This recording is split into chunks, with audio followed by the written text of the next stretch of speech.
జై తెలంగాణ. అందరికీ నమస్కారం. ఈ రాష్ట్రంలో ప్రభుత్వానికి ధైర్యం లేక అనేక నిర్ణయాలను పోస్ట్పోన్ చేస్తూ వస్తున్నది.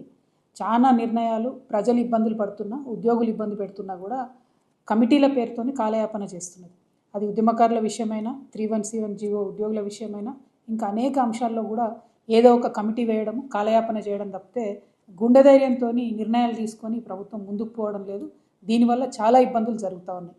ఉదాహరణకు 317 జీవోని తీసుకున్నట్టయితే గత 9 నెలల క్రితం క్యాబినెట్ సబ్ కమిటీ ఏదైతే దామోదర్ రాజనరసింహ గారు చైర్మన్గా, శ్రీధర్ బాబు గారు, పొన్నం ప్రభాకర్ గారు మెంబర్స్గా వేయడం జరిగిందో, ఆ సబ్ కమిటీ ఒక మధ్యంతర నిర్ణయం తీసుకొని 190 జీవోని ఇవ్వడం జరిగింది. ఆ 190 జీవో ప్రకారం 9 నెలల క్రితమే వివిధ జిల్లాల్లో ఉన్నటువంటి 317 జీవో బాధితులు, అందులో మెజారిటీ టీచర్లు ఉన్నప్పటికీ అన్ని డిపార్ట్మెంట్లో కూడా 317 జీవో వల్ల స్థానికతను విస్మరించడం వల్ల ఇతర జిల్లాల్లో పనిచేస్తున్నటువంటి ఉద్యోగులు ఉన్నారు. వాళ్ళందరినీ కూడా వాళ్ళ స్వస్థలాలకు పంపిస్తామని, అవసరమైతే సూపర్ న్యూమరరీ పోస్టులు కూడా క్రియేట్ చేసి పంపిస్తామని చెప్పి ఈ ప్రభుత్వం మాట ఇవ్వడం జరిగింది. జీవో వచ్చి 9 నెలలు అవుతుంది. ఆ GO validity only 2 or 3 years అని క్రిస్టల్ క్లియర్గా చెప్పినారు జీవోలో. కానీ 9 months ఇప్పటికే అయిపోయింది. ఇప్పటికి కూడా ఒక్క ఉద్యోగం కూడా ట్రాన్స్ఫర్ చేయలేదు. ఎందుకోసం తాత్సరం జరుగుతోంది? ఎవరి కోసం తాత్సరం జరుగుతోంది? ఏ పైరవీల కోసం ప్రభుత్వం ఆగుతుందన్న విషయం స్పష్టంగా చెప్పాలి. ఉద్యోగులు, ఉద్యోగ సంఘ నాయకులు ఈ అంశం మీద ప్రభుత్వాన్ని నిలదీయాల్సిందిగా నేను మిమ్మల్ని రిక్వెస్ట్ చేస్తూ ఉన్నాను. మీ వెనక తెలంగాణ రక్షణ సేన ఖచ్చితంగా నిలబడుతుంది.